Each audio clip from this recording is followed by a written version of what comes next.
Good? All right. Today's Earth Day. We're celebrating the second day, Earth Day. And I'm excited about what's happening because the potential and the possibilities are there for great things.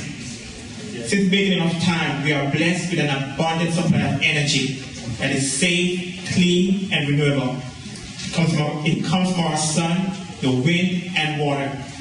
The greatest possibilities ahead of us to use this energy to power our technology is in abundance. As the demand continues to grow for energy, we must tap into this abundant, clean, safe, and renewable energy. To utilize this abundant energy source, we can only build a greater and more prosperous, safer, and cleaner tomorrow. I'm going to introduce to you one of our speakers. His name is Clint Scotchman. He's from Advanced Renewable Energy. He's going to tell you more about what we're doing to help the household, commercially, industrial, how we use solar and other solar systems to help to produce energy. Welcome, Scott. Clint.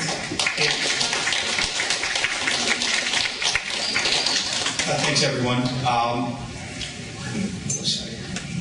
I'm going to talk just briefly on different ways that we're out here putting solar energy in Broward County and the state of Florida, really all around the country.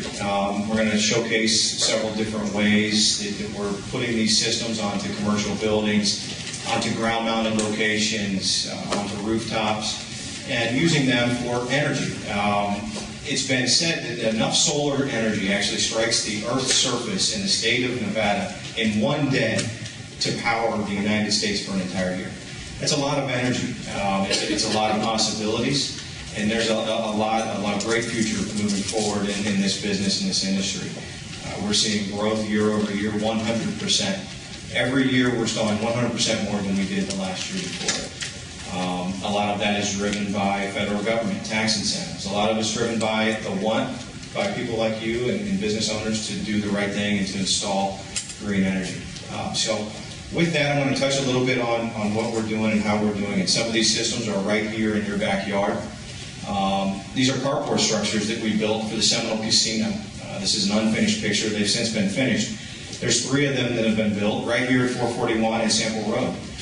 It's 23 kilowatts in total. That's enough to roughly power 5 homes right on top of the parking garage at the casino.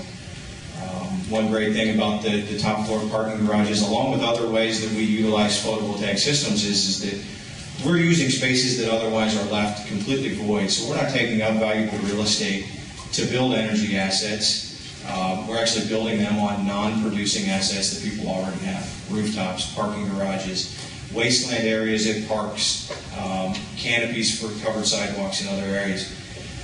This is right here at John Lewis State Park. Many people may know it. It's just south of Port Everglades. This is a 32 kilowatt ground-mounted system. This is part of a larger project. It's 55 kilowatts in total that was designed to take the entire park off of the grid, essentially. Now, they still have grid power, but we're producing enough power every day to offset their power usages for that day and that night. So this was a great initiative, and this shows kind of the power of renewable energy, the power of solar energy. That park is going to be energy neutral for the next 25 years.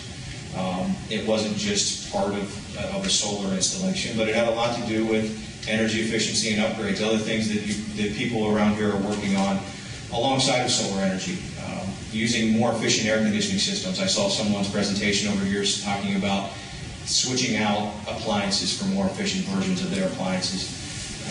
Doing all of these things with more efficient lighting, more efficient air conditioners, and then using solar energy, we were able to take the entire park energy neutral. It's using zero grid energy at the end of the year, so it's net zero a park. It's quite a feat, and it's something that the state of Florida is pushing around the state into other parks around the country as a kind of a way to do business moving forward.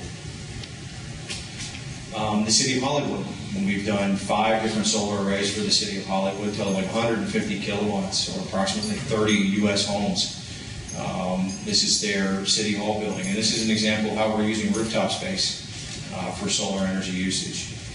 Every rooftop has an abundance of available space for use. and we're putting that to good use. There's actually a 175 kilowatt array right here at the Huizenga Center, right across the street. Depending on when and where you guys went through high school, I'm sure you maybe have went through the Huizenga Center. That's enough power to power 35 homes. So, and this is right here in your backyard. These are great systems and great arrays. And rooftops are a great way to use this energy. We can do them on virtually any rooftop. It doesn't have to be a flat roof. It doesn't have to be a shingle roof. It can be anything. We can do it to metal roofing, tile roofing, any type of rooftop that you'll see around anywhere, really. We can put photovoltaic systems on. We engineer them to make sure that they're safe, to make sure that we're doing the right things by the building codes, by personal safety, life safety of the building occupants and ownership. And then once we take that into effect, we can do anything on any of these buildings. This is up in Tallahassee at the Capitol Complex.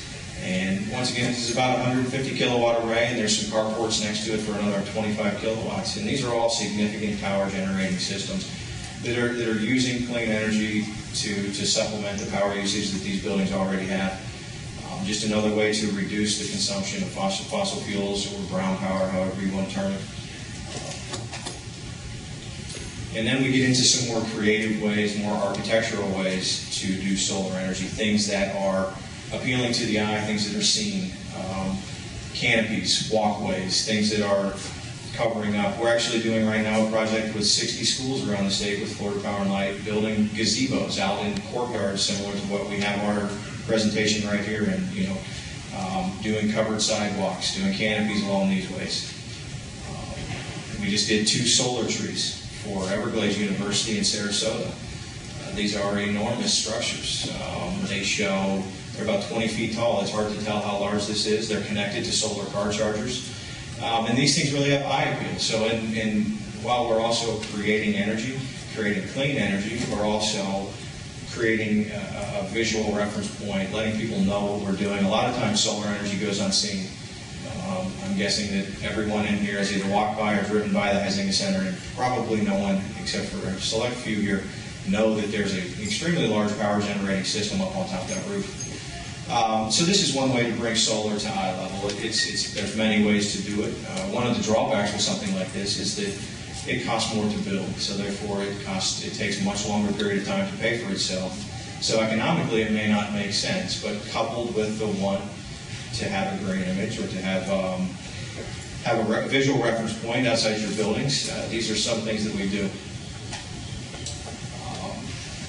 I had mentioned before, but the federal government is one of the largest drivers of the photovoltaic industry right now. The Obama administration is vehemently behind green energy, being energy efficient, and they funded a majority of our projects that have been done over the last 5 years.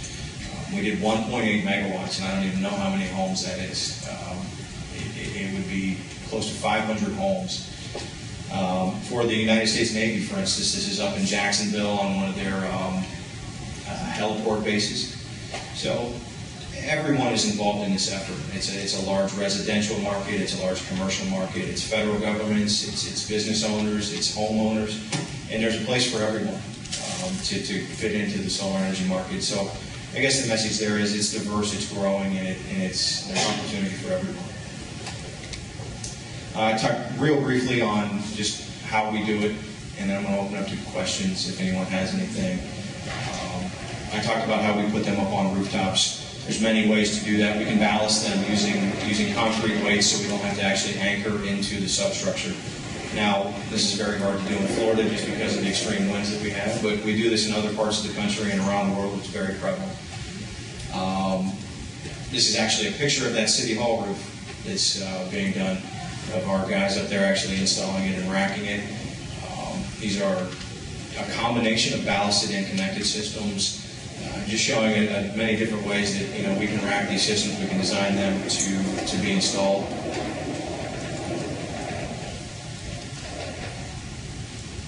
I think I locked it up.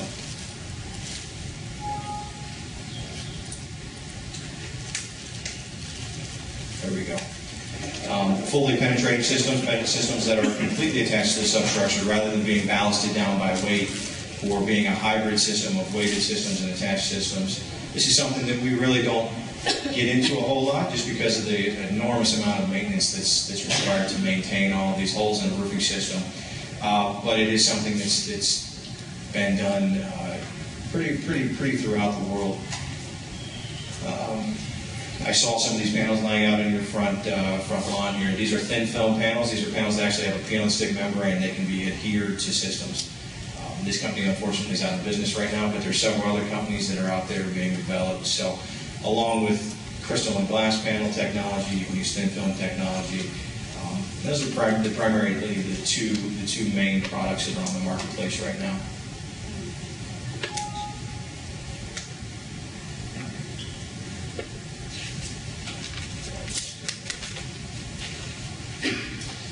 Outside of fixed access systems, we can actually track the sun. We can track the sun in its daily and its seasonal movements to produce more energy than we would with fixed access systems. Meaning that we actually track the sun's motions from morning to night. We track the sun's orientation from winter to summer. And it allows us to produce almost twice the energy that we would produce with a fixed type system. These are widely used in utility applications. Florida Power and Light has one of the largest installations in the United States over on the west coast of Florida in DeSoto. It's somewhere around 27 megawatts, large system, and it tracks the sun's motion in a single axis, daily movements.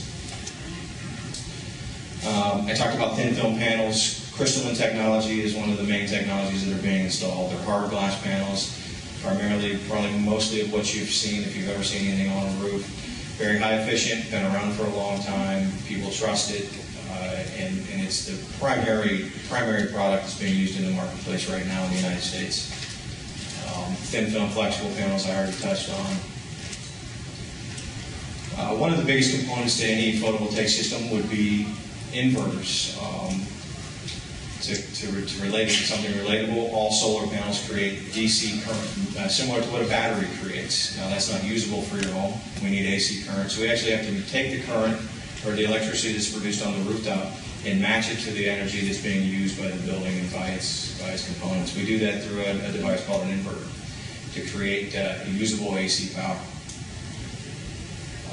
We can do it on two different levels. We can do central level inverters where we bring all of the panels into one location and make a central inverter, or we can actually, a new product right now on the marketplace is micro inverters. Very efficient and safe because instead of bringing a bunch of power into one source, we're taking small pieces of power from each individual panel rather than taking all panels into one central location. Another great component that anyone can check out on the internet is our monitoring systems, a way for people to track how much energy is being made, a way to recognize and translate that into what you're offsetting. You know, have you saved 1,000 gallons of gasoline? Have you saved 500 tons of waste in a landfill? Have you kept 40 cars off the road? All of that can be done through monitoring software. You can go to any installation that's been completed. www.agt.com, and you can look and learn about this. There's also an educational aspect. It's an hour-long program on solar energy, really from A to Z. I learn something every time I watch it, and I was around when it was built. So it's a great program to check out. And that's the end of kind of a crash course in solar energy. So, if there's any questions?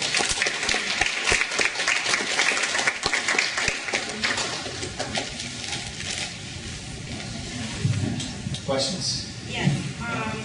How would you keep those secured on rooftops, being that we're, here with hurricanes in Florida? Absolutely.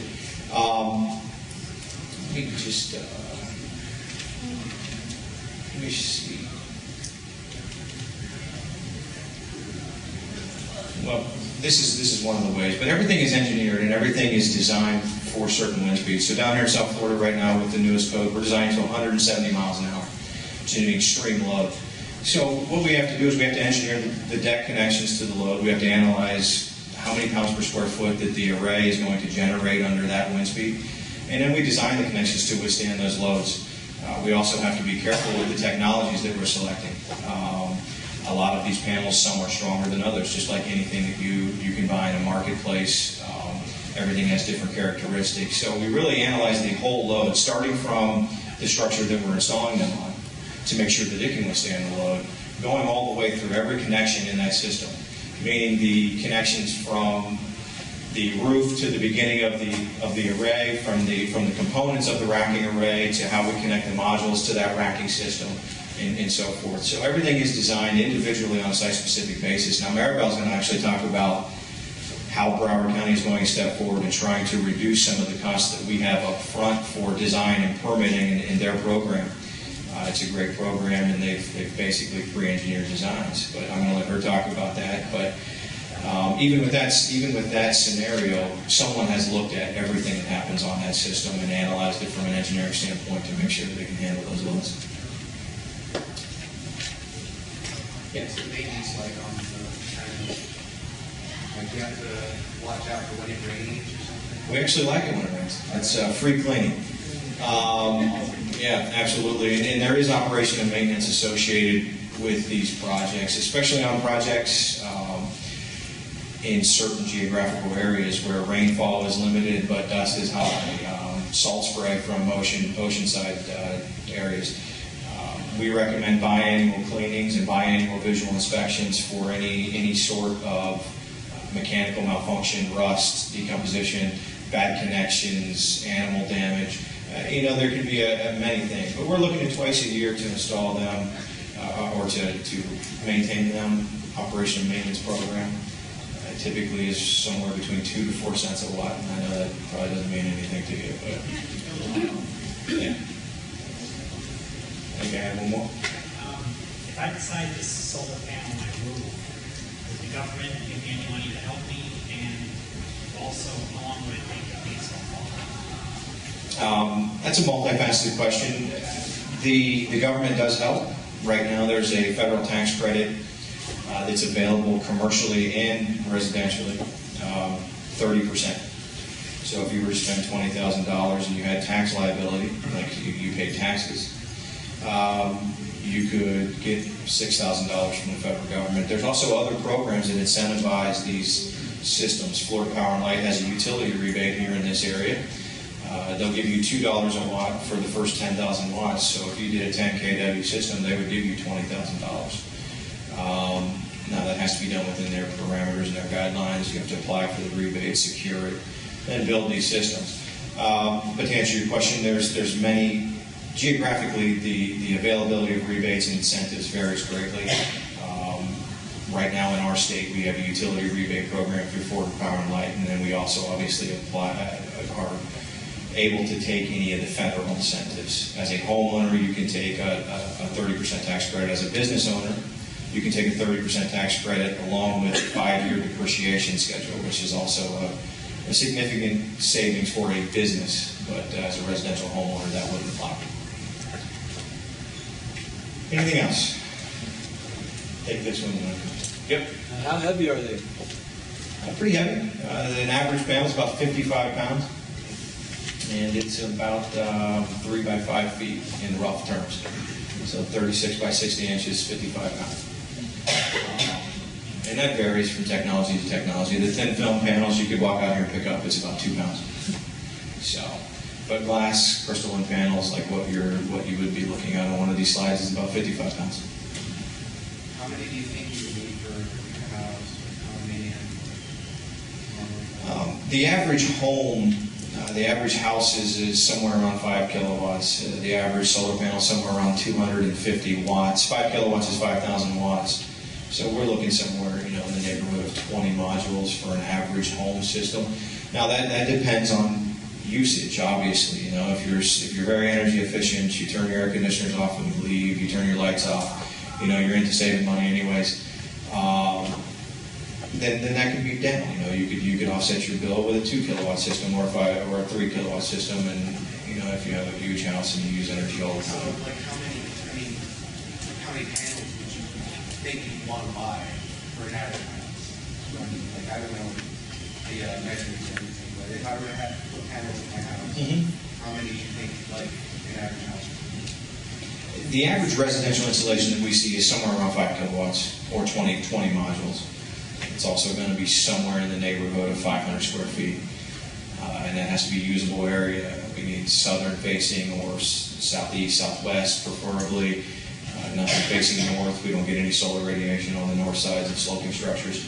And that's average. It's rough speaking. It's very hard to just say that without a specific project to look at. All right. Anything else?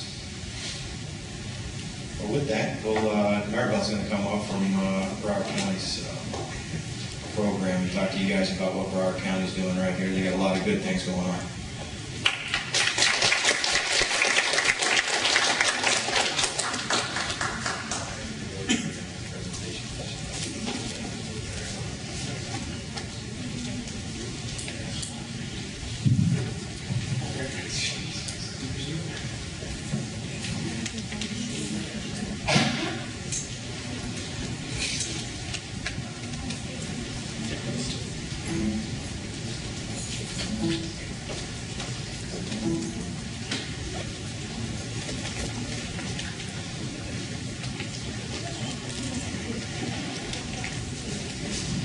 Good morning, everybody. How is everybody doing? If you can bear with me for just 1 second, we'll get started. My name is Maribel Feliciano. I'm with Broward County with the Air Quality Program, and I'm here to talk to you about the new program that we just developed. It's a brand new program. It's been a year since we've been working with the Department of Energy to develop an online permitting system. Let me ask you a question really quickly. How many of you pay less than $100 on your electric bill monthly? Raise your hand. Less than $100. Okay. Between $101 and $150. Raise your hand. Ouch. You need to go outside to our booth so you can learn about ways to save energy at home. More than $150. Raise your hand. Wow. In average. Okay, very good. Well, going solar is fairly simple. As you heard from Clint, you can save a lot of electricity and your monthly bill can be zero, depending on the design that you choose for your home. So it is an option that we are trying to promote in Broward County. Broward County received a grant from the Department of Energy last year to develop an online permitting system. Usually, if you are going to install a solar system in your home or your small business, it may take you between weeks and months to get a permit, depending on the complexity of the system. The system we developed, we work with 14 cities in Broward County. In our system, you just have to go online. You select the design plans that are already pre-engineered and pre-designed, as Clint indicated earlier. You pay one flat fee for that system. Usually the fee for a permit ranges between $500, $1,000, $1,500. The way our system works is just one fee, and you get a permit within minutes, which is outstanding. It's incredible. I mean, think about waiting for a permit for 2 months to going online and obtaining a permit within minutes. We developed this program through funding from the Department of Energy. And we have been very successful in developing this system. So now what we're doing, the system just came live a few months ago, and now we're working to promote the usage of that system. So this city, the city of Coconut Creek, is one of the partner cities. So we've been working very closely with the building department and their building officials and their electrical chiefs to develop these online permitting systems and the designs. These are all the cities that are part of the program at this time. So if you do not live in any of these cities right now, we are applying for additional funding from the Department of Energy, and our plan is to include all the cities in Broward County to be part of the system. As part of this additional funding, we're requesting Miami-Dade. So if you live in Miami-Dade or if you live in Palm Beach, you will also be able to use and develop a similar system. Our plan with this phase 2 funding is to expand this online permitting system throughout the whole state. And we're partnering with a lot of counties throughout the state to do that. Now we partner with a lot of other organizations to make this happen. FPL, who's a key player, our utility company. We work with the Board of Rural and Appeals, with the solar industry, solar contractors, manufacturers, and so on. We work with the Florida Solar Energy Center.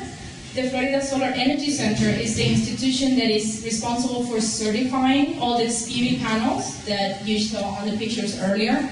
All the panels have to be certified by the Florida Solar Energy Center before they use in our state.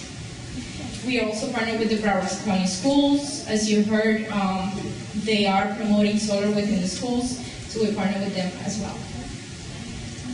Now, why did we take on this challenge? Because basically we keep hearing from residents and businesses how challenging it is to permit the systems. It takes months, and there's a lot of back and forth, requesting information and so on. So we felt it was really important that the government worked to make this permitting process easier. And Broward County is a very strong supporter of e-permitting. We are just launching an e-permitting system where we're trying to develop online permits for most of our services. So if you need to obtain permits for construction or any other type of building permit within, or environmental permit for your home or business, we're trying to use e-permits for that. Now, what are the benefits of solar? As you heard from Clint, you can obtain up to $20,000 back from your utility company, depending on the size of your system. There's federal tax credits for residential and commercial systems of up to 30% of the residential system cost. You can save on your energy bill. It's a clean source of energy, and you can reduce greenhouse gas emissions as well. So it's basically a win-win situation. How many people here would like to install solar in their home? Raise your hand. If you could afford it, right? Raise your hand. Me too. Now, why I haven't installed solar in my home yet?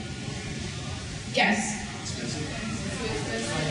Expensive, right? I can't afford it right now. That's basically the bottom line. So what can we do to make sure that we advance solar? Well, we're making the permitting system easier, which was a challenge, right? Now the next thing is the financing. I cannot get solar in my home because I can afford the upfront cost of the solar systems. Again, the tax rebates, I need to pay for the installation first, and then I get money back from my income tax. The same thing with the FPL rebate. So that's why the upfront cost is a big issue. So the next thing we're going to do with this phase 2 funding, if we receive the grant from the Department of Energy, is to develop financing mechanisms that we can help homeowners and business owners finance that upfront cost over a 5-year period maybe, and in addition to all the rebates and incentives you get. So as part of the grant we received is financing options. It's a really key area. We're working with local financial institutions, with banks and chambers of commerce and other stakeholders to see if we can come up with some financing options, like when you're going to buy your car. You know, the car dealer provides financing for you. So we're trying to come up with similar models that can make it easier for you to obtain your system. We work with FPL, with our local utility, to streamline the interconnection and net metering process. Basically, once you install a system in your home, FPL is giving you credit for the energy you're generating.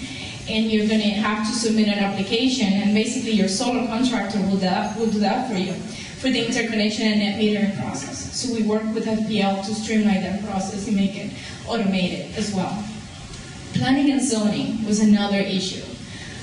When you're going to get a permit, the reason why it takes weeks and months is because you have to go through many reviews. It goes to the zoning board, and it goes to the planning committee, and it goes to the environmental review committee, and it goes to the building permit, and it goes to electrical chiefs. And that takes a lot of time to review. So what we did is we worked with the planning officials and the zoning officials of all the cities to make sure they approve the designs that we have online.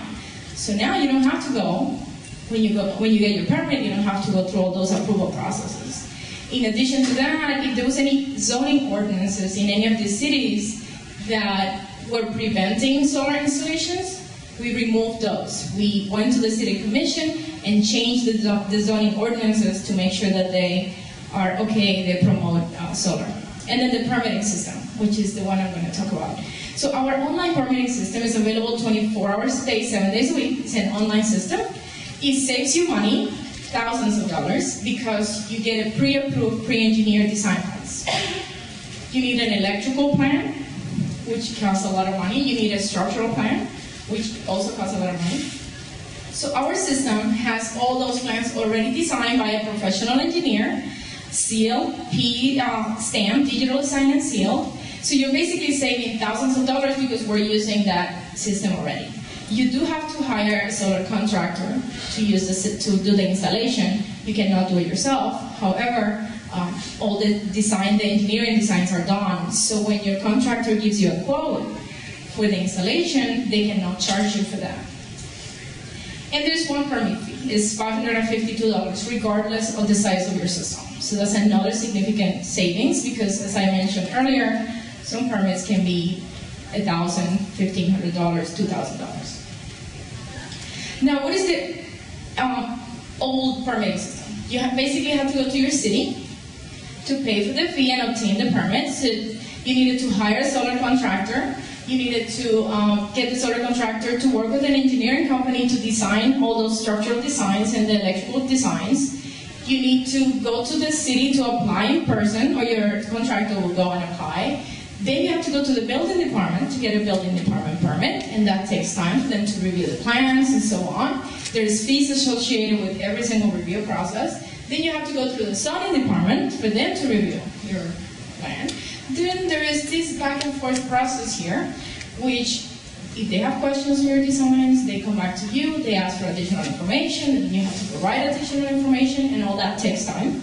And then finally you get a permit. And that could take between, again, weeks and months. Now, that is the current process, the old process. This is our new process. It's very simple. You hire a solar contractor, they go online to our permitting system, they select the design plans, and pay online with a credit card, and obtain a permit within minutes. As fast as you can type. We timed some of our staff to see how long it takes, and some of them type really fast, and they got it in 15 minutes, others 25 minutes. So it's beautiful. It's amazing what we were able to develop. We have people from all over the nation looking at our model to try to expand it to other states. So we're very excited. So this is our website. I encourage you to visit our website. There's a lot of really good information about our program. This is the online permitting system. You can also go to the online permitting system and browse through it so you can see how it looks. And you can look at the design plans. If you go to the help button, there's a question, there's a drop down, and it says, show me if I can use the system. You can go there and you can look at all the design plans that are already available for different sizes of systems. So, as I mentioned earlier, you basically enter your information. Where is your home located or your business? The address. You select the roof type.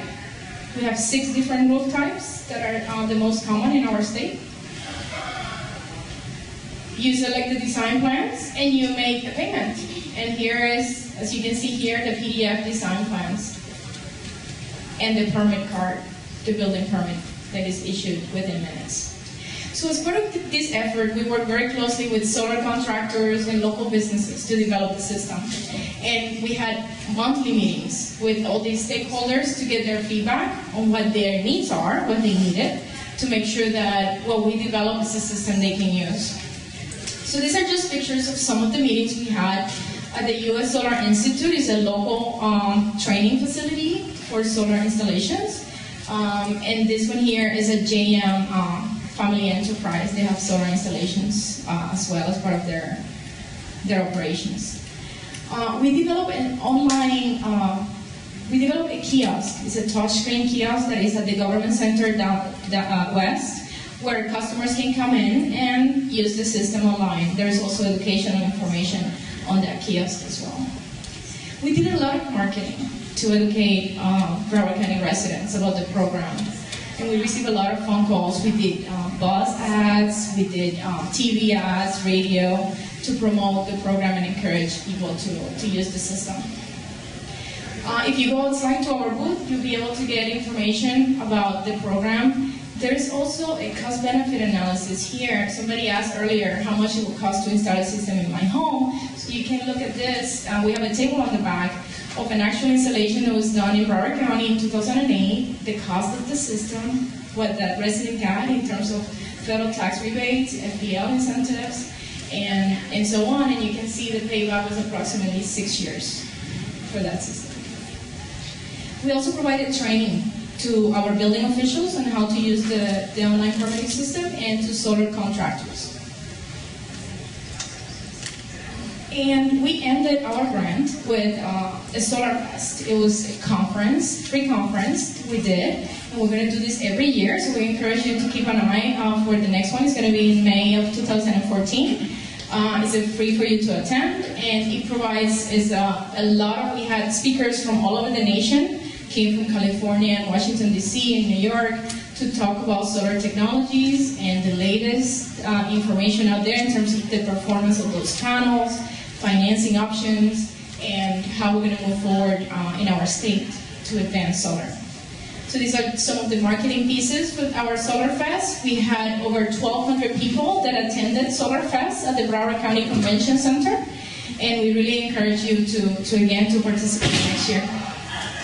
Something else we did is we had a kiosk where you can go in front of the kiosk and do a small video recording of your opinion about solar or how you would like to go solar. So that was pretty neat. We had a lot of exhibitors. We have over 55 exhibitors that attended and displayed their products. And we have people that went and bought solar systems and solar water heaters and products as part of the convention as well. We had a lot of representatives, I indicated, from all over the nation. We had our Congresswoman Debbie Wasserman Schultz was there, our mayor. We had most of our commissioners there as well. We had U.S. Department of Energy Solar Energy Director came as well and provided an excellent presentation about their national vision on how they're going to advance solar and make it more affordable by 2020. Now, phase 2 is, we heard actually today from the Department of Energy that they are looking at our application, and it was a really good application. They just requested more information from us, so we are very excited, and we are hoping that we're going to get that additional funding to expand this solar program statewide. And that's basically what our vision is for phase 2, is to expand the solar permitting throughout the whole state, and to advance the financing options, to make sure we can make it affordable for me and you to have solar in our home. These are the counties that partner with us for phase 2, so we're going to be all over the state having the solar conversation. And we already talked about the benefits of solar. This is my information. If you have any questions, you can email me or call me, but I think, do we have time for questions now? Yes. So, anybody has any questions about my presentation? Yes? So, are you saying that there are no federal grants in place right now to help start the financing of solar energy? The federal grants that we're receiving from the Department of Energy is for us to eliminate all those barriers associated with solar. So they're giving us money to expedite the permitting process. But are there grants for us to go and apply? Not at this time. The grants they're providing is for governments to develop financing processes and financing options for you to be able to apply. There is federal tax credits. So as a resident and as a commercial homeowner, commercial business owner, you can get tax rebates, tax incentive credits. Yes, any more questions? Yeah. Yes. Would you like me to know how this could affect my insurance on my home? Yes, we're getting that question a lot from a lot of residents and businesses about insurance concerns and if your premium is going to increase and so on. Well, by Florida statute, your home insurance is required to cover your solar installation. So they cannot deny insurance. So they are required by law to insure and it should be covered under your home insurance. For commercial facilities, however, you will have to work with your insurance company to make sure they provide, and there's companies that do provide that service. I understand one additional thing that you would like to also do. So this is the second thing as well. What we've heard so far from the insurance companies we've been talking to is that the premiums do not go up significantly. They insure, it goes up to insure the cost of your system, basically, what you're paying for. Okay? Any more questions? Okay, thank you. Thank you, guys. Anybody that's leaving, please give me your ballots. I know some of you are probably, for those of you who are so kind as to stay, we have some lime tacos. You're welcome to get in line, get a taco and rice and beans if you are in line, okay? Okay, guys, can we, Right here, great. For those people who are part of the AEC, just I'm excited about what's happening. Thank God for being here. The United States currently relies heavily on coal, oil, and natural gas for its energy. Fossil fuel is non-renewable. That is, they draw an infinite and a finite source that will eventually dwindle, become too expensive, or too commercially damaging to retrieve. In contrast, we could use solar, wind, and water as energy. We have with us Austin is going to come and demonstrate with us how we can use solar and water as energy. Thank you. Thank you. Okay, is this been on? Okay. All right, I'm going to skip the presentation part of it, PowerPoint presentation, and get right to the system. I have, stage is available. I have developed the system, which I call the Vapor Energy Storage System. It's a means of storing solar power in a vapor that's produced by the energy that's given into the system. The solar cell puts electricity into the vapor energy storage system cell, and that separates that water into the gases, its molecular constituents, hydrogen and oxygen. It produces 2 molecules of hydrogen and 1 molecule of oxygen instead of just a molecule of water. Excuse me, it's too hot. And it separates the water into a gas, and it stores that gas. And when the power isn't being produced by a solar panel, it stores the energy in the gas. And when the energy is required for use, the gas is recombined back into water to produce energy, to produce electrical energy. As the system uses its fuel as both storage and to produce the energy, it's fully recyclable. It can last for long periods of time. The system, it could store its energy for thousands and thousands of years, but as long as the gas tank, it holds the gases inside of it. I'm going to demonstrate the system for you right now. As you can see, I have this voltage source. There isn't enough light here to run the solar panel, and there's been some problems with my lamp. The system uses a fan, the blue fan, as a load. Now I'm going to apply current to both the fan and to the cell. Now hopefully, if it hadn't been broken or something, it should be storing the energy now in the form of a gas. It's separating the water into hydrogen and oxygen. Now when I release the power, it's still pulling electricity, except now from the cell. And as you can see, the fan's still running, but it's recombining the vapors back into the water to produce its energy. See, the battery pack is producing absolutely no power, and it's running just off of the vapor energy storage system. Now the uses for this system are the fuel for it as the fuel for a normal battery, one of these rechargeable batteries. The fuel for that ranges from it's probably most likely some type of acid, depending on what the composition of the acid is. The fuel for my system is distilled water. I can drink the fuel from my system. It's non-toxic. I wouldn't want to drink the fuel for that battery. I'd probably die. So it's non-toxic. If this thing does decompose or break apart, it's not going to kill any animals or poison its environment.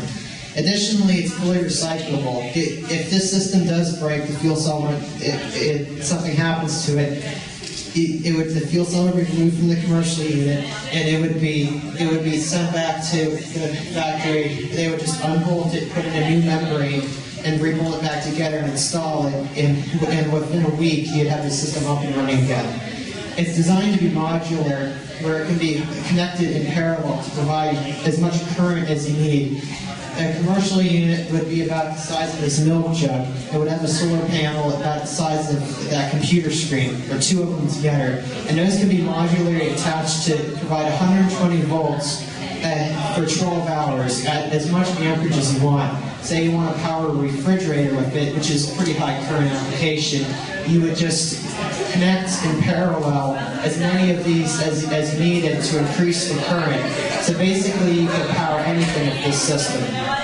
I'm hoping that in the future I can get funding to build a commercial prototype that will provide 120 volts, and then market that prototype and find uses for it in our country and in other countries. Another application of it, I think a little pressed for time, but one last thing I'm going to talk about. Another application for it is in countries third world countries, where they lack, there's a lot of things they lack is electricity, clean water, and waste disposal. Well, my system, the water that is filtered through my system, and there would be a faucet on it where the community could get clean water. My system would provide electricity for them.